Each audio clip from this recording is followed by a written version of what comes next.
بسم الله الرحمن الرحيم الحمد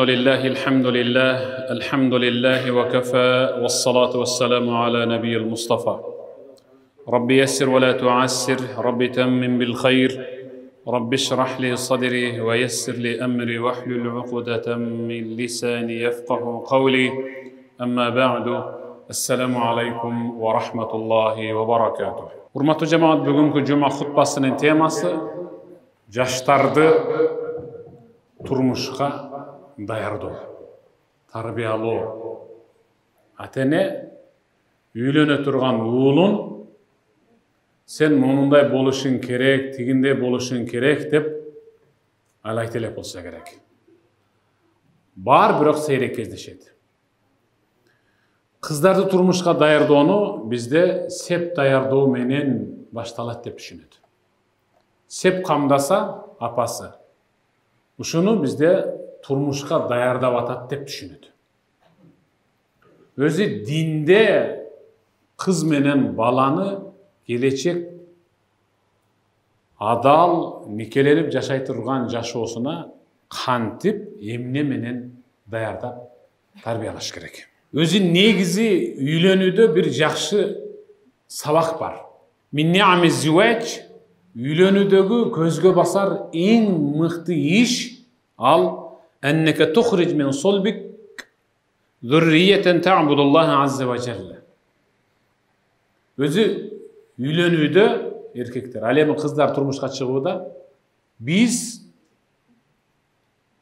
жарык дүнүйөгө Аллахка ибадат кыла турган бир муунду алып келгенге аракет кылабыз.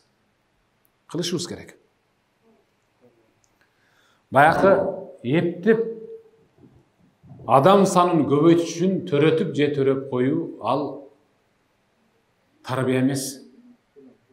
Ошол баланын тарбиясы үйлөнүп турган жигит келечекте жарык дүнүйөгө келе турган апасын тандоо менен, болсо кыз бала келечек жашоодо жарык дүнүйөгө келе турган баланын атасын тандоо менен башталат. Биринчи бериле турган тарбия эки сөздөн башталыш керек. Никах эмне, талак эмне. Никах деген ал байлоо деген. Байлоо, кишендөө, түйүү, жакындатуу, чырмоо дегенде. Адалдоо деген. Ал эми талак деген бошотуп жиберүү. Кишендегени бошотсоң качып кетет. Бээни атты аркандабай бошотуп берсең качып кетет. Тушаганын узунураак кылып койсоң дагы басып кетип калат. Талак деген сөз байланган түйүндү чечип жиберүү. Ошон үчүн үйлөнүп жаткан жигитке сөзсүз түрдө талактын тыысын да айтпай жаша. Никелендиңби, никелеп алдыңбы, байландың жана байладың. Эми ошол байламтаны чечип жибербе. Бизде талак айтып бүткөндөн кийин жашоодо. Анан эми ошол кичине ачуу калтырып айтып койдум. Жолу болсо керек дейт да. Жолу болсо керек. 3 талак айтып алып, эми мына 3 бала бар эле, жолу болсо керек, бир нерсе кылып, ылдыйга барсам аяктагы дамла бар деген окшош турду, ошого сизди күчтүрөк деп келдим, болсо керек деп. Бул дегени бир мындай калака, мындай бир күрөккө өзүнүн заңын салып алып, ушуга бир карап туруп бир адалдап коесузбу, кандай ушуну бир жейин деген менен эле бара да. 3 талактан кийин кайра жашоосу мүмкүн эмес болгон нерсени ар бир эле имамды кыйнап, молдону кыйнап адалдап бер деп түйүшкө салат да.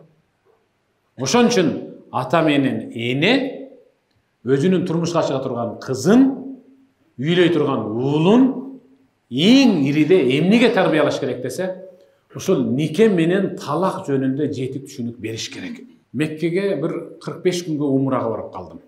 Bir шакирдим, устаз, эми биздин үйгө келип 1-2 күн эс алыңчы деди. Мен бардым. Район атайын, тыгыз жайгашкан район. Мен жашаган үйдүн түбүндө мечит бар. 5 убакыт намазга чуркап чыгып турам. Багымдатка азан айтылы электе түшөм. Бирок 4-5 сапта калып кетем да. Азан айтылы электе түшөм. Тобой, кандай жамаат болду экен бул? Эртең мындан эрте түшөнчү деп түшөм, дагы деле 4 сафта калып кетем. 2 күн ошондой болдум да. Анан 3-чү күнү сурап атам. Мына бул мен алы азан айтылы элек түшүп атам. Бул кандай жамаат ей? Десем күлүп калды. Устаз, муну сырын айтып берейин сизге. Дебал 3-чү күнү андан да мурда түшөп, араң 3-чү сафтан орун алдык. Намаз окуп бүттүк. Бир карап коюң деди, орундан туруп, карайм, жашынакай эле. Бирок бир нерсеге таң калдым. Жалаң жаштар 1-чи, 2-чи, 3-чү, 4-чү сафты жалаң жаштар ээлеп алган. Бир да адамды арасында батырбайт. Намаз окуп бүттүк. Эми айтчы, эмне бул десем, баары имам менен биздикиде болуп учурашып атат. Бизде ошондой бир салт бар го, учурашып чыгасың. А жерде өзү андай салт жок экен, бирок ошол баары ушундай колун силкип, аябай жылмайып, кашка тишин көрсөтүп учурашып атат. Иштин баары ушуда деди. Эмнеге? Мунулардын баары үйлөнө турган жигиттер. Ата-энеси кайсы бир кыздын ата-энесине барып, кайсы бир кызга жуучу түшө турган болсо, кыздын ата-энеси уулуңуз жамаатка каттайбы деп сурайт дейт. Кыздын ата-энеси. Деп анан булар бакы, булар үйлөнөргө жакын жигиттер да кууда. Үйлөнөргө жакын 1 ай, 2 ай имамдын көзүнө көрүнүп, 1-чи, 2-чи, 4-чү сафтан орун алып көрүнүп коет экен. Чак намаз бүткөндөн кийин учурашып, көз тааныш болуп калат экен. Болду, сен намазга келип атасың деп печат басып берет экен. Анан ошону менен мына биздин бала ошентип намазга барат, багымдатка оозандан мурда барат. Жакшы экен, намазхан экен деп анан ошого жараша мамиле кылат экен да. Бизде эгерде кыздын колун сурап бара турган болсо, биринчи эле эмнеси бар экен деп сурайт да.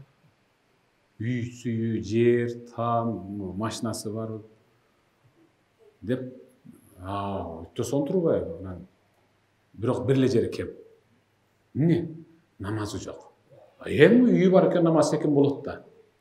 Деп, бейнамазды, намаз окубаса деле, үйүн, жерин, айлык мансабын, машинасын биринчи орунга коюп турмушка берет. Бирок бүрү дагы келет. Намазы бар, таква. Бирок бир кем жер бар, эмне? Тамы жок экен, азыр квартирада экен, жери деле жок экен, айлыгы деле аз экен десе, жок. Бербейт да. Бая бейнамазды эми секин намаз окуп кетет дебейди беле. Намазхан эми секин байлыгы болот деп бере берсе болбойбу ошондо. Мына биз ушул жерден жаңылышып атабыз. Ошон үчүн Пайгамбарыбыз Мухаммад саллаллаху алейхи ва саллам мындай деди. Иза хатаба илейкум ман тардауна дина ва хулука фазаввижуху. Садака Расулуллах. Пайгамбарыбыз айтты. Эгерде силердин кызыңардын колун жуучу болуп, дини тутунган дини, ыйманы, кулк адеби мыкты инсан эле сурап келсе, фазаввижуху, үйлөндүрө бер деди. Бар, никелеп бер кызыңды деди. Эки нерсесин айтты. Дин тутуму, анан хулук, ахлагы. Пайгамбар саллаллаху алейхи ва саллям бекер айткан жок ошо хулк адепти. Анткени Пайгамбар саллаллаху алейхи ва саллям эмне деген? Иттақиллаха хайсума кунт. Каерде болбосун, качан, ким менен, кандай абалда болбогун Аллах Тааладан чындап корк. Ушул хадистин мыйнасы. Ва халиқин наса би хулуқин хасан. Адамдар менен эң мыкты мүнөздө бол. Эң мыкты хулк адепте бол. Мынеке. Таквалык менен кулк адеп да бирдей жүрөт. Din менен кулк адеп да бирдей жүрөт. Ошон үчүн пайгамбар Мухаммад саллаллаху алейхи вассалам өзү пайгамбар болуп бу жарык дүйнөгө дайындалышынын негизги максатын бир эле хадис менен түшүндүргөн. Иннама бу'исту liutammima makarimal akhlaq. Liutammima makarimal akhlaq. Менин жарык бул дүйнөгө пайгамбар болуп дайындалышымдагы негизги көзгө басар максат кулк адептерди эң жогорку деңгээлге жеткириш үчүн деген. Намаз окуп атабызбы, окуган намазыбыздан кулк адеп оңдолуш керек. Орозо тутуп атабызбы, туткан орозобуздан бир ахлак, бир мыкты ахлакты өзүбүзгө ашырышыбыз керек, бир жаман мүнөздү жоготушубуз керек. Хажга, умрага барып атабызбы, дагы бир ахлакты оңдошубуз керек. 60 жылдан бери намаз окуган бар, бирок ал сөгүнөт. 30 жылдан бери орозо туткан бар, бирок ал уурдайт.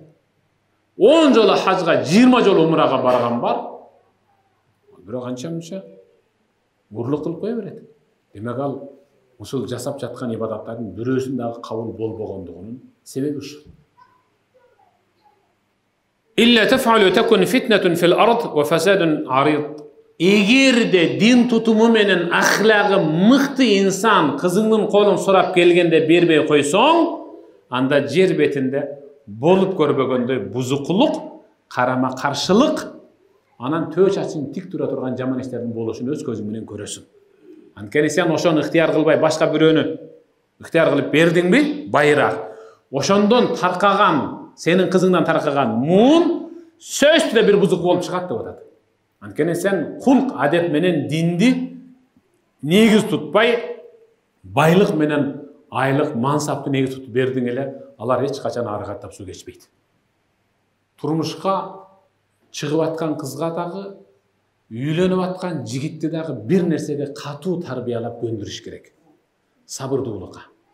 Анткени Аллах өз аятында соңгулла Wasbir nafsaka ma'alladhina yad'una rabbahum bil ghadati wal 'ashi yuriduna wajhah. Sadaqallahul azim. Эртели кеч Аллахтын разычылыгын сурап, ак эткенен так этип, башына түшкөн түйшүктү сабырдуулук менен жеңгендердин арасында бол, деди Алла. Нафсыңды ошондой адамдар менен сабырдуулукка курчу тарбияла деди. Бизде мынтет го, сабырдын да чеги болот экенде, сабыр кылып, акыры чыдабай айттым да дейт. Аныкы сабырга кошулбайт. Аныкы сабырга кошулбайт. Сабыр кылып жүрдүм, акыры чыдабай айттым дейт. Ошол айтпай койгондо аныкы сабыр болмок да. Ошончо кылып келген сабыры, айттым чыдабастан дегени менен болду, бүттү. Биз бир менен кичине пикир келишпей, айтышып, же урушуп, же мушташып, колдор бир бармак чыгып, чеке жарылып деп чарчап калганда, анан эми болду сабыр кылалы дейсиң да. Ал сабыр өтпөйт дейт. Ал сен чарчап калгансың, тумушуңа жегенсиң, корккондон эле сабыр кылып атасың. Башында уруп кое турган мезгилиңде сабыр кылсаң, ошол сабыр.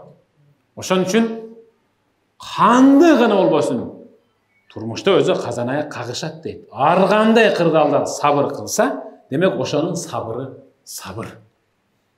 Кызды дагы тыйтаңда эле кичинен эле болсо эле кайненем мынти, күйөөм анти деп эле келе бербей сабыр кыл. Жигитти дагы үйлөндүңбү, эми сабыр кыл. Ушунчалык байлыгы ашып ташкан бир ата-эненин баласы үйлөндү. Адеп ахлагы мыкты. Ата-энеси дайым аркасын таптап, балам, бизди уят кылба. Бизди уят кылба. Биз билесиңби? Эски сөөктөрүбүздөн бери ыйман, адеп ахлак, ошентип ибадат менен келатабыз. Таквалык биздин ушу урукта бар. Генде бар керек болсо. Бизди уят кылба, балам. Таза жүр. Анан баласы эр жетилди. Үйлөндү. Үйлөнөрдө бала ата-энесинин алдына отуруп, ата, апа, мына эми алыс жакын туугандар бар, досмуш, душман деген бар, көпчүлүгү менин тоюма келет. Эми ошолордун көзүнчө менин төбөмдө ушун бирөө көккө жеткизип бир мыкты белек бересиздер десе, балам, Эми ошондо бир сюрприз болсун. Эми сен айтпасаң деле биз билебиз да. Деп анан алыс жакын эми ошол ак көз, кара көздүн бүт баары ошол чакырып буркан шаркан той берип, анан атасы менен апасы сөзгө чыгып, баласына куттуктоо айтып, ушу биздин арзыбаган эң кымбат кайталангыс. Эч кимде мындай белек жок, кагылайын балам. Деп, бирок колунда эч нерсе жок да. Колдорунда эч нерсе жок. Апасында колунда бала жүрөгү сыгылып атат. Кана каякта экен, машинанын ключу экен, же квартиранын ключу экен. Каерде экен? Атасы менен апасы баласынын келин алдына келип, атасы: балам мынеке. Муну карандаш, кара калем менден сага белек болсун. Шуну алып кой. Өңү бузулуп кетти. Өңү бузулуп кетти. Апасы болсо чөнтөгүнө колун: кагылайын уулум, жан секетим, мына өчүргүч, мына менден сага унутулгус белек болсун. Үстүнөн кайнак суу куйгандай болду. Ошончо бай, бир ресторанды, бир чоң үйдү, бир аралды сатып алып берип кое турган деңгээлде чоң бай эле. Баары таң калды. Баланын шагысыны билинип эле турат да. Билинет го. Ала турган нерсеңди албай калсаң, дароо эле кабагынан кар жаап калат. Өң бузулуп. Маанайы түшүп, өңү кубарып калган баласын кайра оңдош үчүн микрофонго келип: кагылайын уулум, мына бул апаң экөөбүз үйлөнүп атканда дагы чоң атаң менен чоң энең бизге ушундай белек кылган. Мындан өтө турган мыкты белек жок экен. Апаң экөөбүз ушу колдонгондугубуз үчүн мындан өтөр белек жок деп сага берип атабыз. Же көрдүңбү? Атаң ошол апаң экөөбүздүн урушуп, акийнек айтышып, бир сөздү талашканыбызды уктуңбу? Уккан жокмун. Мен үйлөнүп атканда чоң атаң менен чоң энең ушинтип бирөө карандаш, бирөө өчүргүч алып келип, муну экөөңүн ортоңордогу бир карандаш. Жазгыла. Жаман жазганыңды мына өчүргүч бар, дароо өчүрүп үйрөн. Дароо өчүрүп үйрөн. Дал ошол сыяктуу бириң кимиң болбосун, бир турмуш деген, жашоо деген барака жаман нерсени жаздыңбы, экинчиң аны деп ырып атпастан ошону өчүргүч болуп өчүрүп тур. Өчүргүч болуп, бириң карандаш, бириң өчүргүч бол. Мына менин сага бере турган белегим ушул болсун балам. Ошондон түшүндү. Ошон үчүн мен дагы ушул эртеңки жашоого үйлөнөм деген, турмушка чыгам деген кыз дагы бала дагы сөз түрдө өзү карандаш, өзү өчүргүч болмоюнча турмуш эч качан ширин боло бербейт. Бир жигит кагылан үйлөн кагылайын деп жүрдү. Ата-энеси далай кыздарды көрсөтүштү, жакпады. Бир күнү уулу апа сүйүнчү, мага бир кыз табылды. Болсун кагылайын. Болгондо да сиздер эңсеп көксөп жүргөн кыз. Ата-энеси да мыкты экен. Ким? Ошол айылдын эң этегиндеги баланчы.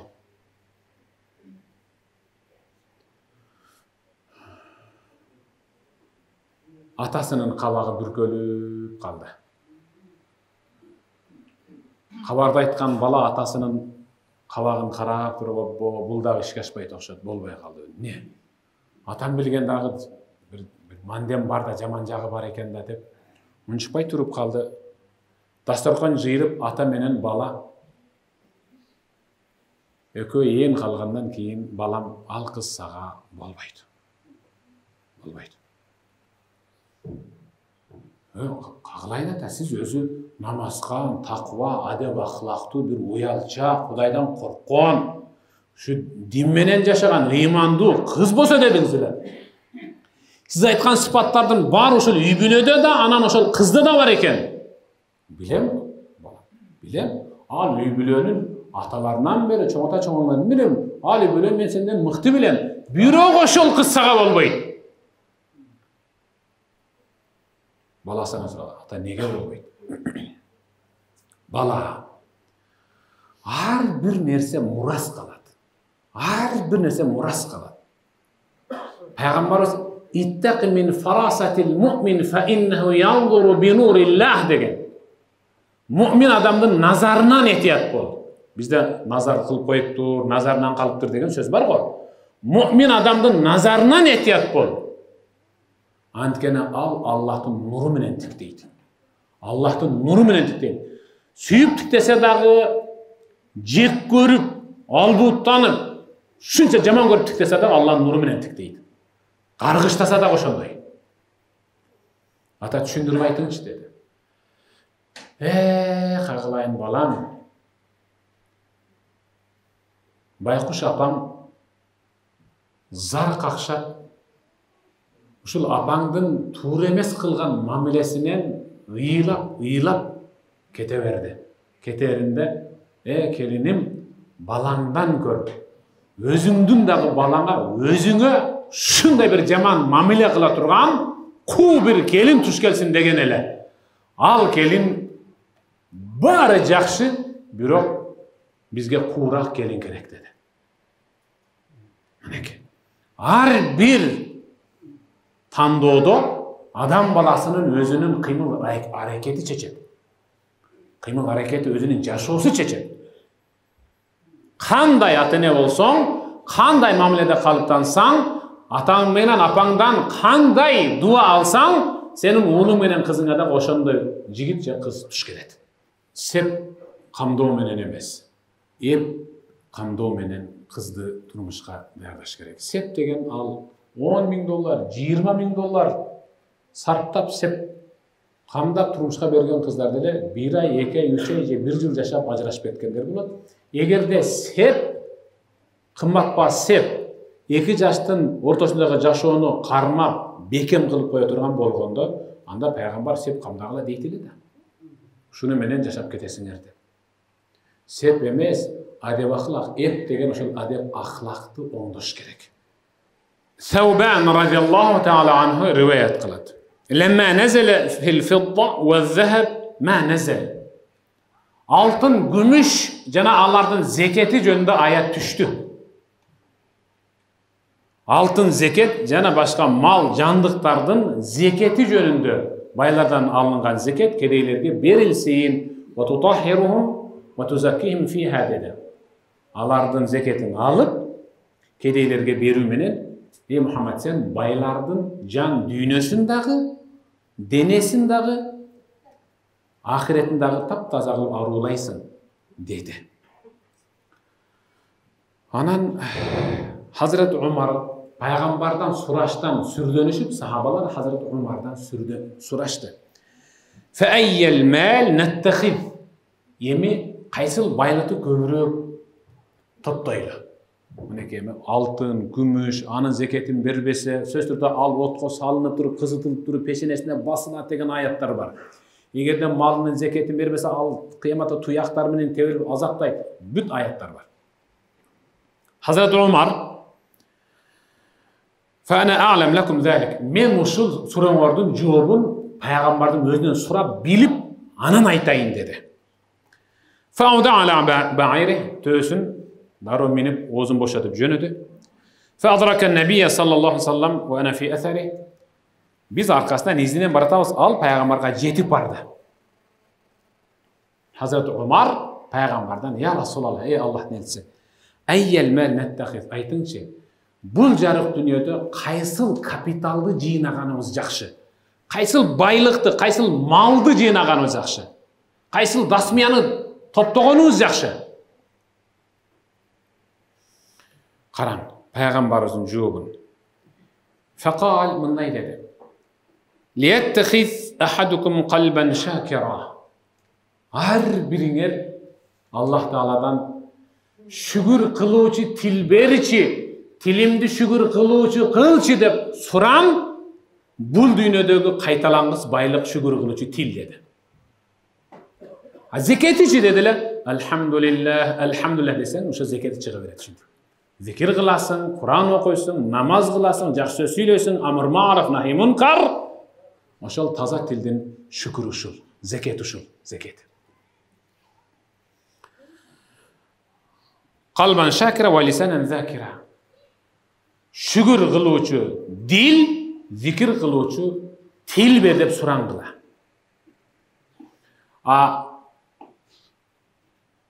Şükür kılıuçu dildin zeketi kaysıl dese, bardık nesege razı bolup topuk kıluu. Tildinçi dese, şükür kıluu, zikir kıluu, tilavat kıluu. Yem üçüncüsüne qara. وَزَوْجَةً مُؤْمِنَةً تُعِينُ أَحَدَكُمْ عَلَى أَمْرِ الْآخِرَةِ. Ahiretlik işlerine payda bere turgan takva ayal surasın. Şul baylık dedi. Allahu Ekber. Özü bul dünyadaki baylık sep emes. Bul dünyadaki baylık kızlar için uşunda ile. Şükür kılıçı jürek, zikir kılıçı til, ahiretke, beyişke, kamılga kılıçı ibadatlarga yardım berүү üçün joldoş, erkekler üçün jubay. Mına uşul baylık dedi. Uşul baylık. Bolup tur. Eң mıktı jubayga tuş boldunuz. Kız bala eң mıktı joldoşga tuş bolup nikelendi. Zeketi içi dese, zeketi törölgön ballarına mıktı tarbiye berүү, oşol birbirine baylık da, oşol baylıktın zeketi. Ballarına bergen mıktı tarbiyesi. Oşon üçün Peygamberimiz Muhammed sallallahu aleyhi ve sellem "Ad-dunya mata' ve hayru mata'iha ve hayru mata'id dunya el-mar'atu salihah." Dünya bul kapital. Dünya turuş menen kapital bu. Ne degen baylık var? Biz bilgen altın, gümüş, gavhar, marjan, bermet, rubin, almas, jez, temir, jana bundan başka menin tilim gelbegen dagı ayım altından da kımbat taşlar var eken. Dünya özü şul kapital. Bирок dünyanın içindeki altın, gümüşten de biyiktir turgan dagı bir kapital var. Alem ne dese? El-mar'atu saliha, takva ayal. Biz kızımızdı kimdir bürögü en mıktı baylık kılıp tarbiyalaşımız gerek. Oşol kelgenden beri, oşol jut eken, kelgenden beri bizdin uyda tınçlık жоқ dei turgan dengelde tarbiyalaşımız gerek. Andan Kuday saktasın. Biz kızımızdı sep menen emes, anin adı ahlagın, talim tarbiyasın, namazın mıktı kılıp jetkirip koyuşumuz gerek. Peygamberimiz sallallahu aleyhi ve sellem Cabir radıyallahu ta'ala Peygamberimizden rivayet kılıyor. Kana Rasulullah sallallahu aleyhi ve sellem yuallimuna al-istikhara fil umuri kulliha kema yuallimuna suratan min al-Qur'an. Peygamberimiz Kur'an'dan bir sureni, bir ayatı jattatkan siyahtı har bir işiңерди başlardan murda istihara kılıp görgülü, istihara namazını okugula. Anan sahabalar aytışat. Oşonda biz üylönöylü dep sözdürde istihara kılıp oşol belgi berilgenge çeyin aylap istihara okuy beretelek. Kızlar da oşonda biz yaşagan doğruda turmuşka çıgayın dep biri sunuştalsa istihara kılıp kaçan belgi berilgende gana oşoga turmuşka çıkçu. Atayne söz türde balançı var eken, şarda üyü var eken, yakta jeri var eken, mıktı işi var eken, aptekası var eken desele bol oşol bağıp keter. Bağıp ketişar bir adam kolundan geledi. Kara korsak neler kana girmeydi. Bирок kızga er bolu, alemi jigitke ayal bolup, tatıktı bolup yaşap ketүү köpçülüğün kolundan kele berбейт. Kız balаны sen kagılayın, astanasın, sen bosogosun dep tarbiyalap öğretiş gerek. Biz hem ayal üydün kutu, al üydün berekesi degende kıylele üyde kötürüyoruz da. Hazır dünya kapitalın içindeki baylık, en bir kımbat baylık var. Al salih ayal degende daha kötürül atalar. Biz uşunday eken. Bирок ayaldı sen astanasın, sen bosogosun, sen ulagasın deş gerek. Antkeni ağa dalil var. İbrahim peygamber oğlu İsmail'di, apası menen taşladı. Bir kança vaqt ötkenden bir kavar alıp geleyin dedi. Kelse bir jaman ala çık. O kim var dep doğuş kıldı. İçinden bir ajandagan televizyon gelin çıktı. Kim bolmog'ole biz barбыз da bul jerde. Daha kim bolsun? Dep çıktı.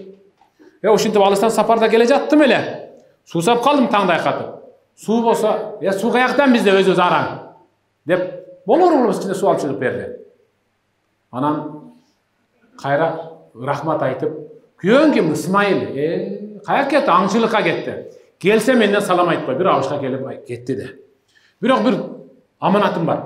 Астанасын оңдоп койсоң, жаңыртып, астанасын бир жаңылап койсо жакшы болот эле. Деди, болду, бүттү. Келди күйгүмдө, бир алжыган бир аксакал келди. Салам айтып, суу сурады, бердим, өзүбүзгө калбай калбасын деп азыраак бердим. Анан сага салам этип кой деди, кетеринде бир аманатты айтып, астанамды жаңылап ал деди. Исмаил алейхиссалам баятан бери анча кулак салбай туруп ушул сөздү укканда дирт деп чочуду. Ал менин атам деди. Ал менин атам. Астанам сенсиң. Сенин кылган жаман мамилең атамдын көңүлүнө ушунчалык катуу тийиптир деп анан талак берип ажырашты. Дагы башка бир коомдон үйлөндү, ошо жерге жакыныраак, Каабага жакыныраак бир коом бар эле. Дагы бир канча жыл өткөндөн кийин келди. Ким бар деди, бирөө кол кошуруп чыгып, ийилип, төсүн чөктүрүп, шамалдан улам, мына чепкендерине кум, сакалдарына кум болуп калган, баарын кагып, төргө тургузуп, көлөкө кылып, суунун муздагынан сурабаса берип, аябай курсагын тойгозуп, анан ал акыбал сурагандан кийин, күйөөң ким? Исмайыл. Азамат. Мен мусапырмын, тартайын сапарым дем да. Жолумду улантайын. Деп дуасын берип, Исмайыл келсе, астанаңды бекем карма деп айтып кой деди. Мына келгенде айтканда, астанам сенсиң деди. Ошону менен мына Исмаил алейхиссаламдын ошол жубайынан уланып, анан бизге келатабыз. Пайгамбарыбыз Мухаммад саллаллаху алейхи ва салламдын 41-чи атасы Исмаил, 42-чи атасы Ибрахим пайгамбар. Кандай мынеке, сиздин дагы урпаңыздан 41-чи, 42-чи, 60-чы болуп, ошол Исмаил алейхиссалам менен Ибрахим пайгамбарга Исмаил алейхиссаламдын жубайынын мыктылыгынан аларга мыкты сөз жетип тургандай, сиздин турмушка берип аткан кызыңыздын мыктылыгынан сизге дагы бир жакшы сөз келиш керек да. Баланчанын кызы, уругу кемиген ушулар, такыр болбоду да ушулар деп бир каргыш келбей бир жакшы сөз келсин. Табиин аял өзүнүн кызын турмушка берип атып, "Факуни лаху ардан якун лака сама", кагылайын, барган жериңде, түшкөн жериңде күйөөң үчүн жайкалган жер болуп бер. Күйөөң сага булуттуу да, чайыттай да, жамгырлуу да, шамалдуу да асман болуп берет сага. Каалаган аба ырайын сага берет. وكوني له مهادا يكن لك عمادا. Сен ага түпкүч эле болуп бер, ал сага түркүк болуп берет деп атат. Субханаллах. وكوني لها أمة يكن لك عبدا. Сен ага күн болуп берген, ал сага кул болуп берет. ولا تباعد عنه فينساك. Узактап кетпе, унутуп калышы мүмкүн сени. Индена фaqrubi minhu. Егер сага жакындап келсе, андан биринчи барып жакындап ал. Ва инна фаб'ид анху. Эгерде кичине эле мындай бурулса, бир аз алыстап тур. Вахфиз анфаху ва сам'аху ва айнаху ла яшму минка илля таййибан ва ла ясмa'у хасана ва ла янзур илля jamila. Мурдунан, көзүнөн, кулагынан абайла. Жагымсыз жыт болуп жыттанба, жүдөмүш болуп көрүнбө. Анан ушак болуп угулба, сен анын тилинен талак деген сөздү укпай бактылуу жашайсың деген. Сөз түрдө кыз бала, кыздар. Пайгамбарыбыз Мухаммад саллаллаху алейхи ва салламга бир аял келип сурап атат: "Я Расулаллах, мага Муавия менен Абул Жахм жуучу болуп келди. Кайсынысына турмушка чыгайын?" деди пайгамбарыбыз. Кыздар турмушка чыгарда, кыздар өзү дагы, кыздын ата-энеси дагы сөзү кеңешиш керек, байлыгына карабай. Пайгамбар айтты: "Ама Абул Жахм фала яда аса." Абул Жахм дегенин колунан таптакыр таяк түшпөйт. Сени сабап коюшу мүмкүн. Бизде дагы көк муштар бар да, кара муштар. Ва ама Муавия фасалук. Ла малала. Алем Муавия бар, сени бага албайт, кедей. Усама ибн Заидка турмушка чыга бер. Усамага турмушка чыккан. Калат факарихту. Ошол аял айтып жатат, ошол кыз. Фатима бинту Кайс деген, Фатима деген кыз, Кайстын кызы Фатима. Пайгамбар Усаманы айтканда, жүрөгүм шу деди. Ай, шун бекер айтты да. Деп турмушка чыкпайын дедим. Жок, факарихту жаман көрдүм. Я Расул, мага жакпай атат да. Desem Peygamber ankihi Usama ibn Zayd. Usama ibn Zaydga turmuşga çık. Men aytdım çığa bergin. Fanakah. Men turmuşga çıktım nikelenip. Faja'alallahu li fihi khayran wa ihtabattu. Nikeden keyin şunçalık bir yüregim açılıp, жақсы görüp, anan berekeli жашоону görüp kaldım. Sözde kengeş gerek. Sözde kengeş gerek. Bирок sözümün ayağında bir neseni aytayın. Kim men tezevveca imra'atan li'izziha lem yazidhu Allah illa zilla. Kim bir kızdın mansabına qarab үйlense, atası, apası çoğun işti işteydi. Oşonun kızını alsam, kız arqılı kichine bir mayçayına bir postqa turup kalam mı dep, eger үйlense, Allah anı söz türde qordaydı. وَمَنْ تَزَوَّجَ امْرَأَةً لِمَالِهَا لَمْ يَزِدْهُ اللّٰهِ إِلَّا فَقْرًا. Kim bir kızdın ki atenesinin baylığını hesap kalıp durup үйлене turgan bolsa, Allah söz türde ağa kedeylik beredi. وَمَنْ تَزَوَّجَ امْرَأَةً لِحَسَبِهَا لَمْ يَزِدْهُ اللّٰهِ إِلَّا دَنَاءً. Kim bir kızdın tegine qarap durup, söz türde olsun, mıhtı aksök dese, Allah anı söz türde qordaydı. وَمَنْ تَزَوَّجَ امْرَأَةً لِيَغُضَّ بَصَرَهُ أو يحصن فرجه أو يصل رحمه بارك الله له فيها وبارك الله لها فيه. Kim gözün aramdan yumuş üçün, cınıstık müçösün zinadan saktaş üçün, dindar, adep ahlaklı kızga үйlense, kız oşonday jigitke turmuşka çıksa, Allah ökönün teң iki dünyülük жашоосуна ынтымактуу, бактылуу, берекелүү жашоо берет дейт. Allah Taala barыңыздардан разы болсун. Ayetlerine sadakallahul azim, hadisке sadaka rasuluhul kerim. Amin. Allahümme inneke afun kerim, tuhibbul afve fa'fu anna, ya rahimu bi rahmetike ya erhamer rahim. Allahu ekber.